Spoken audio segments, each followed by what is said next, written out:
So I just want to again take a minute to thank our sponsors for allowing this conference to be free. And with that, I will turn it over to Dr. Todd Misener at Oklahoma State University and talk about data-driven strategies to success, even during a pandemic. So Todd, if you could share your screen, we will rock and roll. All right, sorry. Can you hear me okay? I had to move my office to my house because after 2 days of sitting in closed down from an ice storm, my daughter decided that she wanted to feel badly today. So unfortunately, I'm home. But nevertheless, we can get this sucker done. So I appreciate y'all joining in, and we'll kind of start rolling along here, and we'll get this sucker going now. I don't know if I can see you all when I start sharing this. But if somebody can yell out, scream, holler if there's problems, that would be amazing. Oh wait, I gotta go to the back, the beginning, sorry. All right, here we are. Can everybody see that okay? Head nods, good. All right, I'm gonna move this one over here so I don't have to. So the data-driven strategies to success, you know, obviously data is a really important part of everything that we're doing. Certainly it will inform a lot of the things that we need to be doing better. And it also informs the things that we're not doing so well now and in the past and hopefully in the future as well. And so as we move forward, I want to just kind of lay out some information for you all. First and foremost, we all kind of know what's going on right now. We'd be naive to assume that folks aren't aware that this is kind of a trying time right now. We have, you know, this issues related to COVID and the impact that it's having on our programs. I mean, I would assume everyone's having the same kind of experience that we are. We're having significantly less engagement with our students, lower participation, lower numbers in our facilities, most of which is on purpose. You know, and I think a lot of us are kind of, you know, scratching our heads or feel like we're in the twilight zone because we're literally doing the exact opposite of what we normally do. We normally are doing everything we can to get people in our building. Now we're literally, you know, trying to control that, which is really troubling. We also have, because of COVID, we have all these fun budgetary issues that are out there. They're causing us to feel nervous about what's going on within our own university. And I mean, I'm sure many people start to worry about their own job security. You know, some of you may have already seen budget cuts in your own area. Some of you may even have had salary reductions or know people that have been furloughed or altogether laid off. And so these things are obviously areas of concern. We also have these other issues that around mental health. That's a dominant factor right now. People are concerned about that. And it would be naive to assume that it's only the students that are struggling. Our employees are struggling as well. And oftentimes we spend most of our time servicing employees at to our own detriment, where we physically start to deteriorate, but we still dedicate our energy to helping them, ultimately to our own sacrifice, which ultimately impacts everything that we do. So with these things in mind, it's always good to have kind of that backup plan, that information at your hands that you can use to kind of guide your decision making, justify why your role is really important on a campus, and really and truly help make some key decisions about what we should be doing in response to this COVID thing and how we can grow from it. So I always put this on every one of my presentations. Why? Because I am a firm believer of this idea that without data, you're just another person with an opinion. You know, we all have our opinions. We all want to, you know, we all have our version of what we consider facts. But sometimes it's not enough when we're trying to convey that across our campus. And so it's really essential that you have data, that you have really good data, and that you are doing things in a way that truly amplify for others why you do what you do and the impact it has on the success of our institutions. And so, you know, I truly believe in this process, in this philosophy, that we are that there is an interdependency when it comes to student success. No one area owns all of student success. Student affairs doesn't own it all, academics doesn't own it all, and nor does administration. But we can't do it without each other. Each area has its purpose, has its role. Within student affairs, we have that opportunity to connect, to engage, to provide out of the classroom co-curricular experiences. That isn't often a feasible thing within the classroom. And the administration, they're providing us the foundations to do these things. They provide us the funding and resources to actually create these systems to provide those resources to students, to provide the co-curricular experiences, et cetera. And so working around that interdependency, because at the end of the day, administration the university will not be successful if we all don't work together and try to figure this process out. So as we kind of go through these things, keep in mind that it's not just our departmental success or your personal success, as much as it's more the success of the institution and the success in what your role is in contributing to that success. Because oftentimes people of the past, I know, get caught up in this whole siloed approach or siloed mentality where we're trying to show why we're more important than someone else. And I would argue that that's a misguided approach, that our approach should be, how are we contributing to the larger success? Because everybody has a part to play, and which speaks to that level of interdependency, not just between these three large units, but even within student affairs or student life, which many of you are a part of. Each area has its role. Housing has its role. Campus rec has its role. How we work together is truly an important part of that success process. So what are some of the variables? Now, again, I'm a data guy, and so forgive me for talking about variables, but variables are a key element in all of this. When I talk about variables, it's really important that you understand that we have to use our respective universities' definition of these variables. We can't make it up in our own office because it's convenient. If we are generating variables that don't equate to the larger university, we're pretty much wasting our time, quite honestly, because you do yourself and your department a disservice if you start describing yourself in a way that's not relatable to the larger campus. So traditional student success variables that we all can relate to and we all have a part in, it certainly relates to GPA, it relates to retention, specifically retention of freshmen, though a lot of universities are really broadening their focus from not just freshmen, but to second year or sophomore students as well.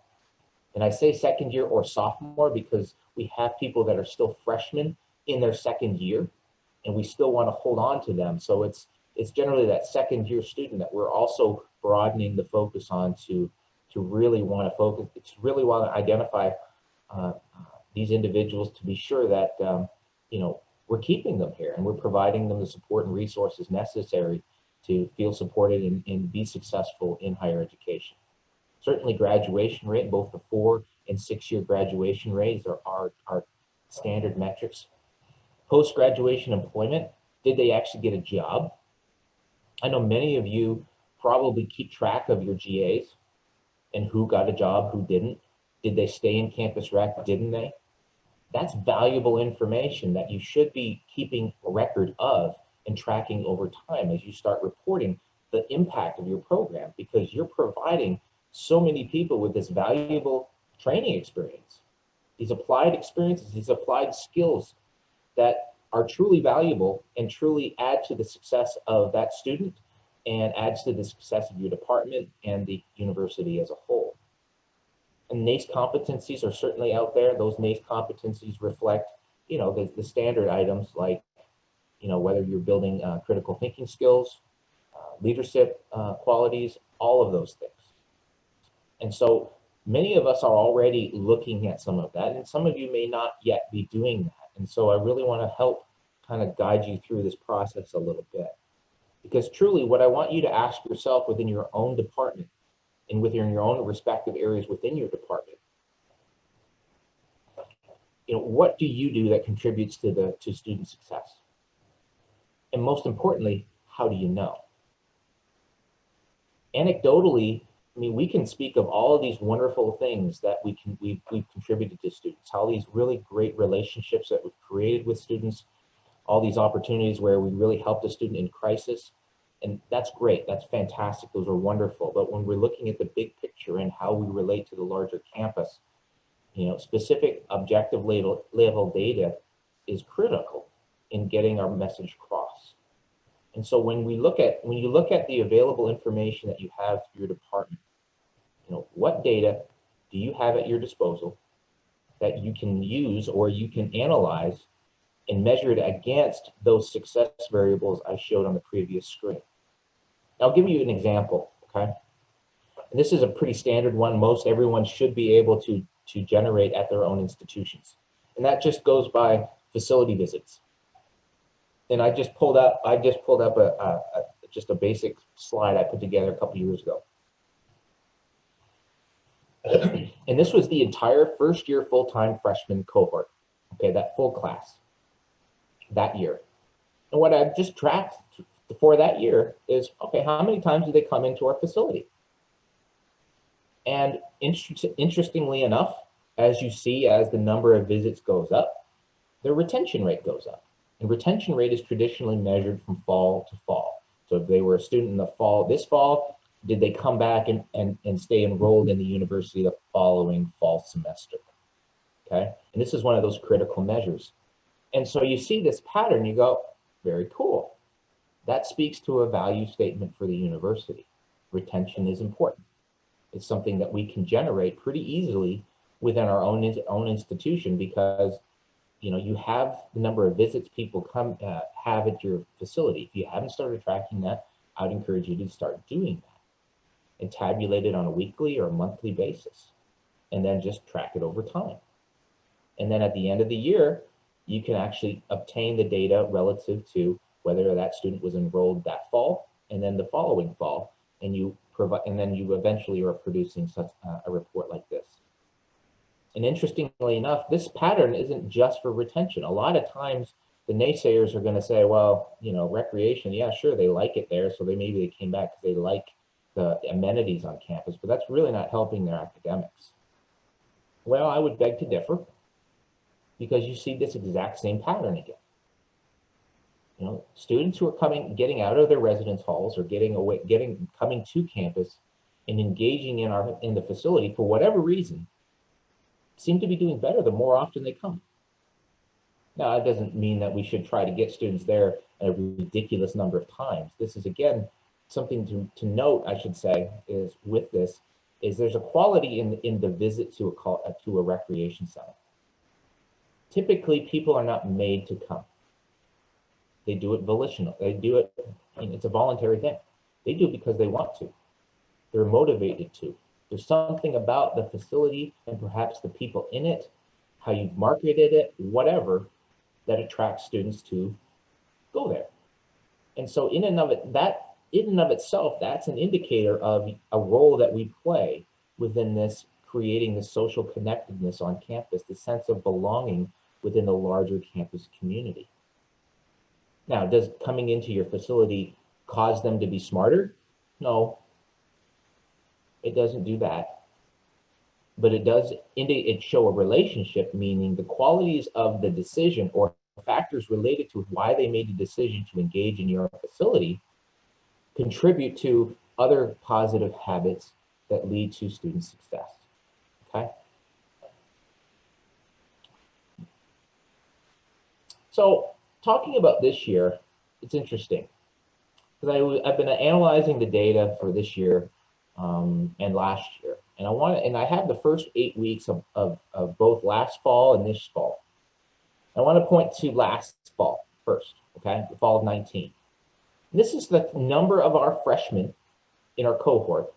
I should have changed it percentages now that I look at it, but nevertheless, I have it in there right now as basic numbers. And what you see is generally the distribution of visits within our facility last year, before, pre-COVID. And I want to kind of give you this as a contrast, because this year it looks like this. This shouldn't shock people. This shouldn't be a holy smokes moment. This is no kidding. I mean, we're at 25% capacity in our facility. Of course, we're not going to have the same levels. And this highlights numbers like this. A 700, almost 700 visit different student difference. This, and you can see that 700 is distributed between these areas, these losses in these areas about frequency. And so does that mean that our role is diminished because people are coming less, or because we're having to constrain the numbers within our own facility? So last fall, okay, after the 8 weeks, I stuck strictly within the first 8 weeks of class, okay? So this isn't the full reflection of all of the fall of 19's engagement, but I took all of it from just the first 8 weeks, exact same time period, and I weighted that against what their GPA was at the end of the fall semester, okay? Just that freshman cohort, just so you understand. And you can see there's the average, which is the red line, and that generally students, again, it fits this pattern that I've talked about. And fascinatingly enough, after the 7th week, we had our midterm grades that were reported. And so I'm going to throw those in right now. And so the orange represents the midterm grades. And as you look at that, there is no significant difference beyond the 3 to 9 visit area, but nevertheless, it still shows a positive slope, a positive gain, a trend in the upward direction that is statistically significant pattern that mirrors quite closely the pattern from the previous semester, which gets back to the point of, does it diminish what we do? No. Our role continues to be vital within the recovery and the campus life. We're providing those students an outlet. We have fewer opportunities, which really highlights how vital it is that every experience you provide within your facility or whatever program you're operating is a good one.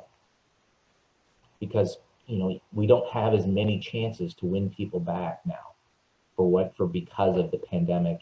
And anecdotally, you hear stories from students when you ask them why they haven't been to the rec center, or you ask them questions about what they think, and they say they don't come because they're worried it's a hot spot. It's a place that you're going to get infected. And it's just negative rumors that they're not factually based, but those are the perceptions that sometimes are out there. But what we know for sure to our institution is, we continue to play that vital role of providing that level of social connectedness, that integration within the broader campus community, and that it's important. I don't have the retention because obviously for this semester, because we're not there yet. And I know most campuses, including ours, are worried that we're going to see a tremendous amount of students that choose not to come back for the spring semester because fall was just plain stressful and not what they necessarily expected. But nevertheless, last spring, after the 8 weeks, you see what the retention into the spring semester, the rate looks like. And so people who generally stick around. And again, I'm sticking to a very basic measure. Keep that in mind, okay? Because this whole idea that people came into the facility, that's one part of a very large picture. So a number of years ago, I was really interested in this idea of why people, are coming in, or does it matter what they do in our facility, or how many different things they do in our facility? And I looked inside of our data set when I first, this was when I was at Western Kentucky University a number of years ago. And I was able to identify these 3 variables and define them, okay? And then I replicated the same study when I came to Oklahoma State a number of years ago. And what I wanted to understand, I chose these variables because these are the ones I had, not because these were special beyond anything else. It's just these are the ones I actually had real data on. I actually had a consistent tracking mechanism in place to do these things. We had what do you call that? Crap.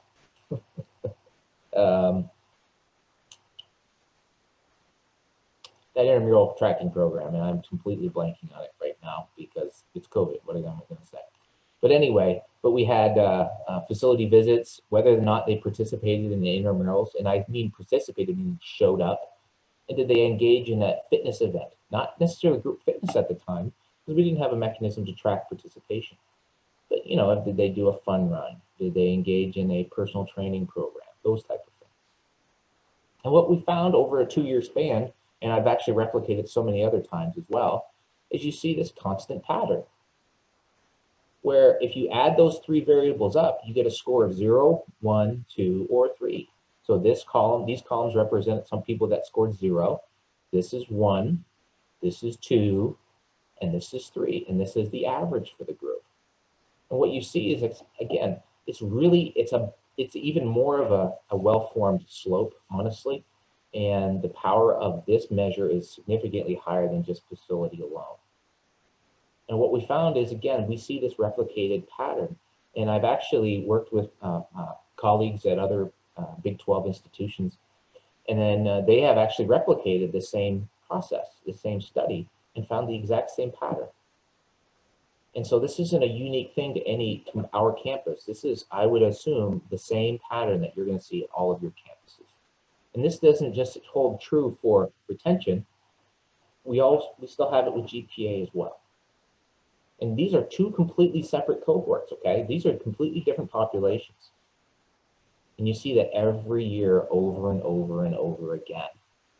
And to know that, yeah, there's a pattern here. There's an understanding. Engaging in our program has a value to it. Now, keeping that in mind, earlier I stated is what our role is in the success of our entire institution. To know that requires us to be more integrated within the other areas of other programs, and also to understand the role that they play within the success of the institution. And so I've been really working on this engagement idea. And so working with our institution here is able to get buy-in from all of our departments within student affairs to track people's participation in events across campus. Whenever a student participated, they swiped in, and we captured that information in a central database on our campus. We're able to report that. And once again, what we saw, that same pattern. The more events, the diversity of events, you have this consistent growth over time, over the number of events they accumulate, which really feeds into a lot of the student affairs theory, and specifically the theory of student involvement, or the student involvement theory. And this idea that the more energy people put into their program or into the university they attend, the more success they're likely to have. And so you see, adding all these different events from all over campus, because one thing we have to acknowledge is that getting engaged is the most important part. Secondary to that is where they engage. Because there are going to be students that have wanted nothing to do with fitness. No amount of cajoling, incentives, bribery is going to get them through the door. That's fine. What's most important is they find a place to plug in. That's the key. And we have a role to play. And you see the same pattern again with this broad thing with the GPA. I mean, again, you're seeing these things as a consistent pattern over time. And it plays How are you? year after year after Pretty year. good. And so it's one of those things where you're like, so this engagement thing is really important. What more can I learn about students getting involved on campus? And how can I use that to my advantage to develop strategies to really leverage this information? And so that requires understanding the patterns of how people get involved on campus. So I'm going to give you a slide that might make your eyes cross a little, but we're going to walk through it real quickly, okay? Okay. From the fall of, this particular slide was from the fall of 17, okay? What you see here, there are 3 or 5 different columns for each week. Each column represents the number of events a student had total events that the student had participated by that point in time. When I say that point in time, meaning every week adds to the next week afterwards. So if you had one event in week 1 and one event in week 2, at the end of week 2, you had 2. Okay? And so it just accumulates over time. And so what you see on this particular slide is this pattern where you have a series of students that generally are mostly going to be engaged. And you see them really show themselves around here, around week 4, week 5. By that point in time in the semester, you're able to identify that these are the students that are probably already engaged, and no matter what we do or what we don't do, they're going to do something. They're going to get involved. Conversely, what you're also starting to see, there's this group of students that don't seem to be connecting very much. And that group also seems to stay rather consistent. And so as this has evolved on our campus, this is a project I've been really driving on our campus since I arrived, really. We've really worked at advocating and using the data to leveraging the data to get more people to buy in, because we're getting involved. We're tying it to metrics that are important across campus. And so what we've been able to do successfully through partnerships, through collaboration, through literally, generating reports for other departments and integrating with our institutional research, we've been able to get more and more academic departments, student affairs groups, other entities to report their student involvement, because what's really key here is identifying not just the students who are getting involved, but the students that are also finding a place, because I believe that the role that we all play is providing that place, to that opportunity and the effort to tie people into our campus, to really get them connected, create a community, make them feel welcome, make them feel part of the culture of your campus, or whatever element that you want it to be. Because what we know through research, through data, students who feel connected to their campus, they stay. They just plain stay, and they generally graduate, and they generally are add to the success of your institution. And so the following, and by 2019, I want to show you a different slide. Okay. Now, does this mean we magically just became so much better at engaging students? No, I wouldn't say that. Okay, and I'm going to go backwards and forwards a little bit on this if I can figure out how to do that. No. Okay, see, just focus not on the red circle, but focus on the green line. Okay. And then also the smaller group, the group of unengaged people, the other colors other than green. You notice that it got smaller. The reason it got smaller is we were able to capture significantly more events on campus of what students were involved in. Because we can't assume that getting involved in our department is the only thing they're going to do, or the only opportunity for all students. Now, I will give you this anecdotally, and I can say this with a high degree of certainty, that when you break down the total number of opportunities to engage through our student affairs program on our campus here, our department represents roughly 80% of all those opportunities. And I would argue that a lot of you are probably in that same ballpark, 70 to 80% of the opportunity that you were providing for students to engage outside of the classroom. Okay, and that's something to keep always in your back pocket when things get a little tight. But getting back to this, I want to really emphasize something that also changed.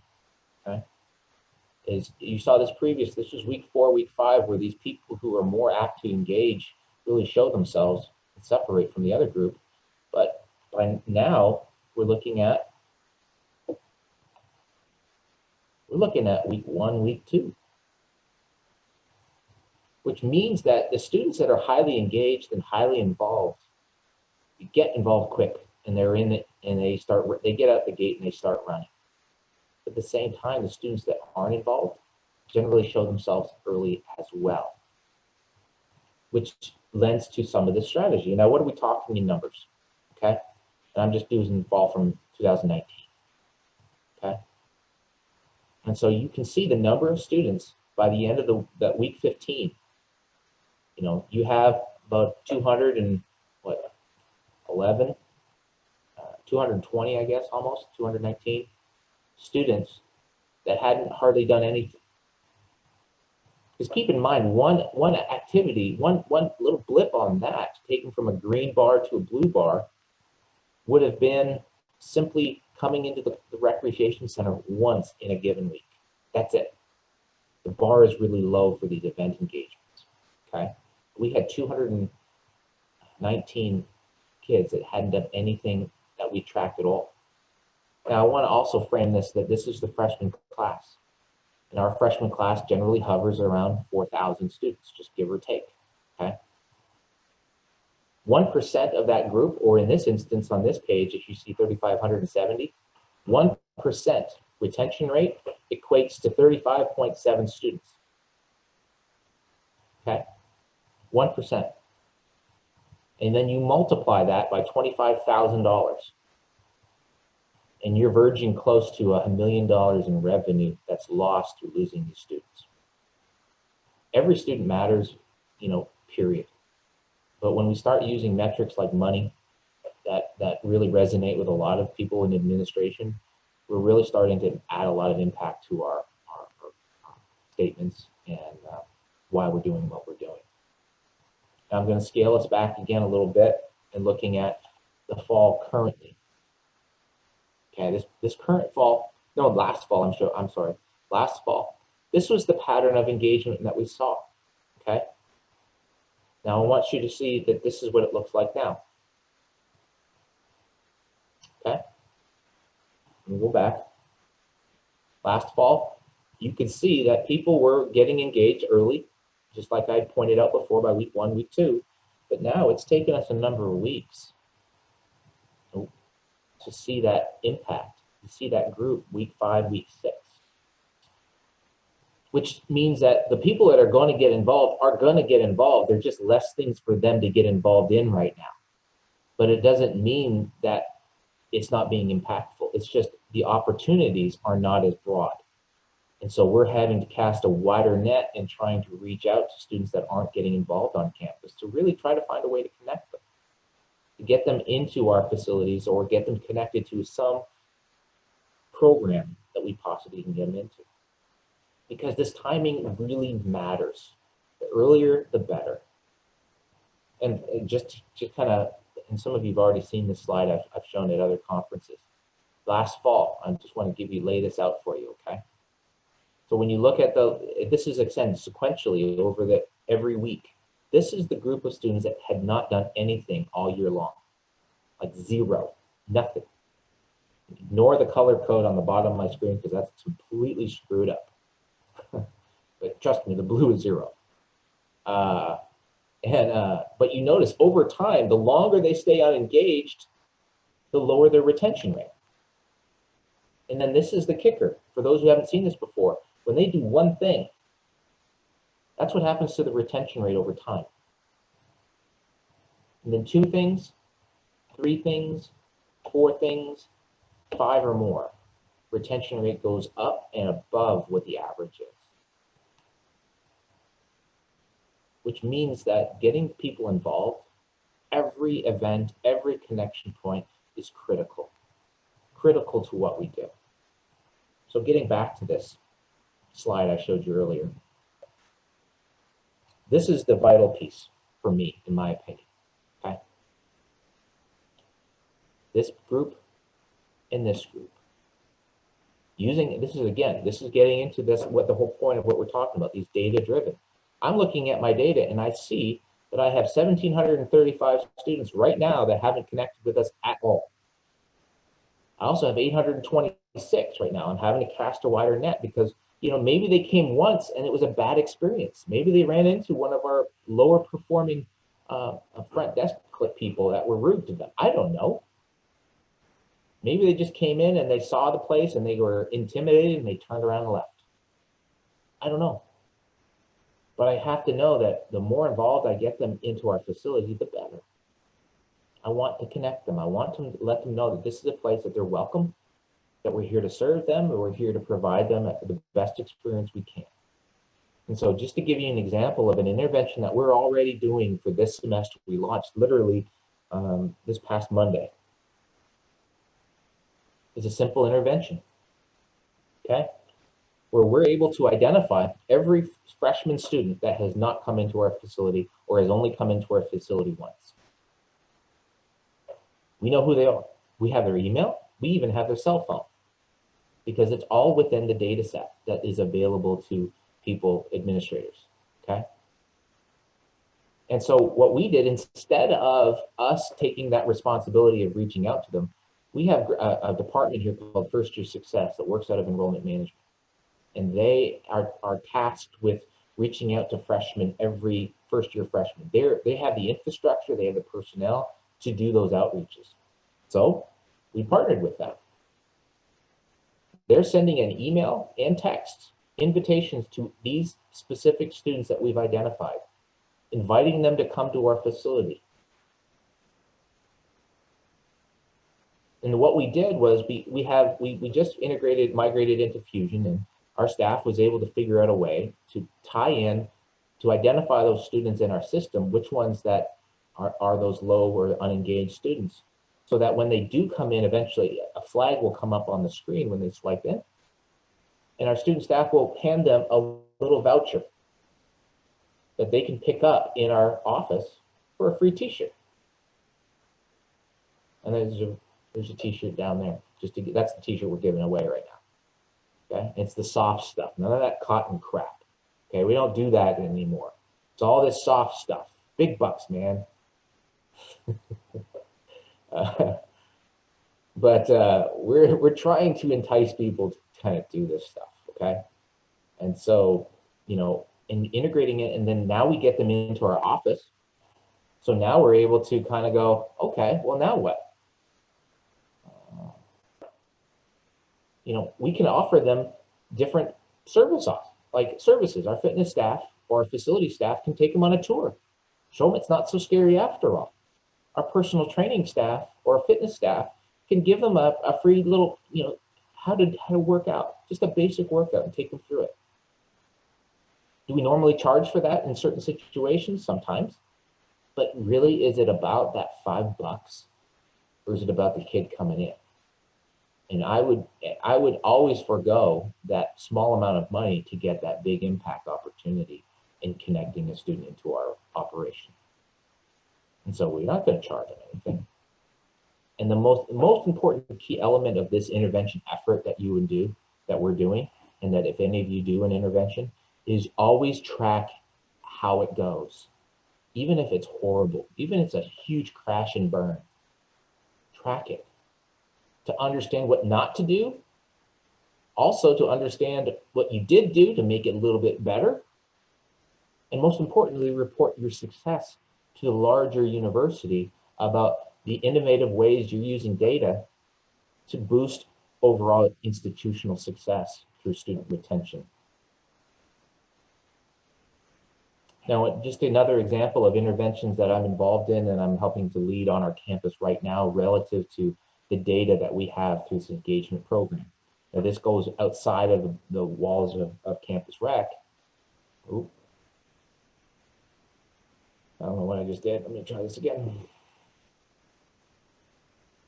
Oh, there we go. Okay. The other ones are this. Okay. Working with the Office of Multicultural Affairs, able to identify minority students who haven't been involved. We'll also be able to apply a risk profile because I'm fortunate to have a really strong relationship with our institutional research. And so I work with our office to develop some of our risk profiles for students that might be risk of not being retained, essentially. And so looking at differences between, for example, one of the classic ones is comparing midterm grades with their high school GPA. The larger the difference, meaning if their grade went down significantly by at least 3/4 of a point from what their high school average was, that's a marker for risk. okay? And because we're able to tie that with other factors, like they're not getting involved in our facility, they're not involved in any programs on campus, we're able to actually kind of prioritize groups based off of those profiles. It's all data that's there. It's not data that's special to our institution. Your institution has all of this information. You have partners on your campus that you have may not even have met yet that can do these things, that can help you and join you in this effort if they're truly interested in seeing students become more successful. Another one is a targeted Greek student outreach. Because believe it or not, they're not as involved. We have currently in our Greek population, roughly 200 Greeks that haven't done anything other than within their own Greek house. And I also know, based off of the data, that they also tend to have significantly lower GPAs. And within the Greek communities, GPA is kind of a big deal to a pride thing within the house itself. And so knowing those things helps let you leverage that to try to figure out, how do we connect these students? We want them to be successful. We're working with our housing group as well. Our housing group uses RoomPack, and I know others are using other different software to track engagements from the RAs within the residence halls to see if they're making connections with students. And what we know through that data is we're able to identify students that have not been even connected to their RA. That's a risk profile, and you target those other things. And strategies within that, for an example strategy that I'm sure many of you are doing, and it's just a suggestion if you haven't considered it, but our department has 2 living learning communities built within our residence halls. One is for outdoor programs, the other one is student wellness. Just creating that group that may want to have, do things together and have that shared interest. And most importantly, we also create partnerships with other colleges, with the colleges. So specifically with engineering, with arts and sciences, with humanities, with all of these things. Offering up the data, highlighting the students that aren't involved, and demonstrating to the others that they're more successful in their specific programs, because the data says it all. It shows, I could do this presentation for hours and show you reams and reams and reams of data to back this stuff up. The important thing is we have shared interest on all of our campuses, and that is to see students be successful. And what drives these integration of these programs and these collaborations is purely shared values. And shared values of student success revolve around GPA, those variables I showed you earlier, GPA, retention, postgraduate employment, graduation rate, NACE competencies, those outcomes that we really, those are really, they resonate across all facets of the campus. And when you're showing that sense of there's that connectedness to all of this, others buy in, because what we've been able to do, and again, it's not unachievable. I mean, it's something that is just a matter of knowing where to go and beginning that advocacy process. Because, I truly believe we're more than just a facility that offers fitness opportunities and recreation opportunities and health promotion. We create community, we create connections, we create relationships. We provide a level of safety and acceptance that I think the campus needs, and we can truly help all facets of campus through the work that we do. So in closing, again, the things I would advocate for you all to do to kind of push this idea of data-driven process, even now more than ever, because as I've shown you, yeah, we have fewer opportunities for students to connect. The fact that they're still connecting, and those that do connect, it matters, and arguably matters significantly more now than ever. So you track your users in non-union, and you need to understand those populations. Are they residence hall people? What hall, how proximal is it to your facility? Can you work with them on different strategies? Get to know your institutional research folks. I mean, they have a shared interest. They want to be able to have the data to back up, to make good decisions for how we retain students, how we attract new students, and create a more successful, more more robust program for everyone. Understand the engagement patterns, the timing of it all, where people go, what time. Know the difference between fall engagement and spring engagement. Always look to collaborate with other partners on campus. This is not, the time for silos is gone. If you're on a campus that still believes in silos, then I hope people start waking up on your campus and you can shake them a little bit. Because really and truly, we don't have time for that mess.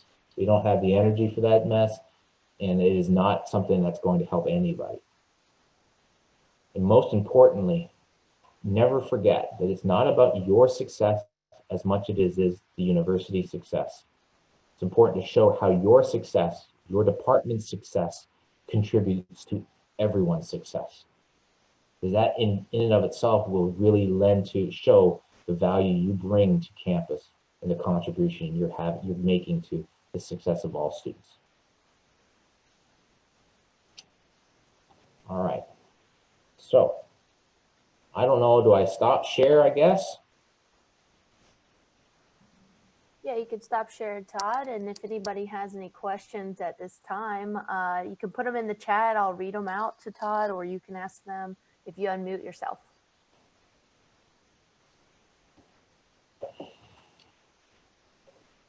And for those who don't know me, and my staff is on here, some of the staff from our department, I need to point out that I did that in 45 minutes, people.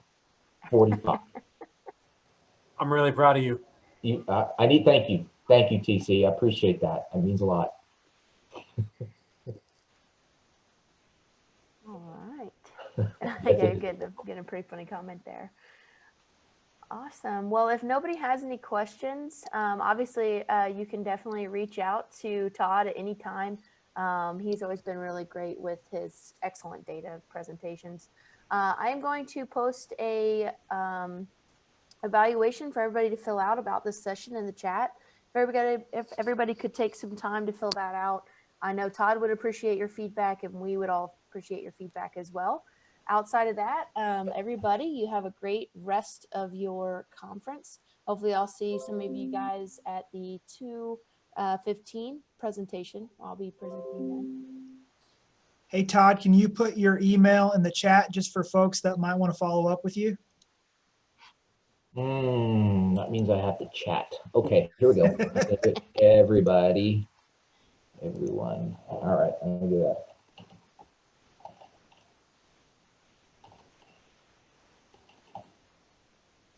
I think I spelled my email correctly. Yeah, I mean, folks, you're welcome to reach out. You know, there's a lot of opportunity out there, and it's really important that you all understand that we're in this together.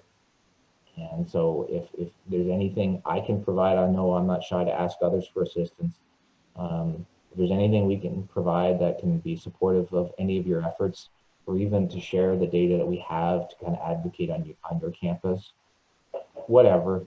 I mean, and I would love to learn the success that you're all having on your campus through the use of data and other creative ways you're applying those things. You know, I know Nicole down at UT does amazing work with her data set. You know, there's a lot of folks out there doing these things that are great resources for folks. And so just want to put that shout out there. Hey, Todd, we do have a question in the chat, and it is from Jared from Texas Tech, saying that he tried working with GPA last year, but was told that the variable was too high. How did you get around that? I'm not sure what too high means. Jared, do you have can you give me an Sure. example? Yeah, so institutional research told me that they didn't think you could make the case that coming to the rec, 25 times in a semester led to a higher GPA that affected the GPA. It's associated with it. Yeah, it's totally is. And you can tell them to give me a call. I'll be happy to rub their nose in it. Among other things, if I can get a hold of them, I'd do more. Sure. But nevertheless, yeah, they're just idiots. Sorry, but just morons that have no sense of anything. Sure. But the best thing is you can share the data that we have here. I know West Virginia right now, where I'm working with University of West Virginia and another couple of institutions in a multi-institutional study doing this exact same stuff. I mean, this is not, all of this stuff is happening right now doing these things. And, and it's because they have people in institutional research that understand the importance of these things. So, I mean, I would, anything that I can provide you data that if that can help you with your argument with them, I know, Eric, he may have to advocate for you. Yeah, this is when we didn't have a director, so that might have been a Yeah. little bit of an issue. I know Eric is a fantastic advocate, and I'm certain he would be a great resource in kind of pushing that forward. Sometimes it's silly and it's really unnecessary, but sometimes, it's the person in certain positions that people will reply to more appropriately. Sure. Heard that people approach it that way, but sometimes that's the case. Awesome. Thank you, sir. Yep. It looks like we'll need to get off because it looks like the next session is getting ready to start their meeting. So any last minute questions for Todd? Going once? Twice? Peace. All right, guys. Well, thank you for tuning in. Enjoy the rest of the conference.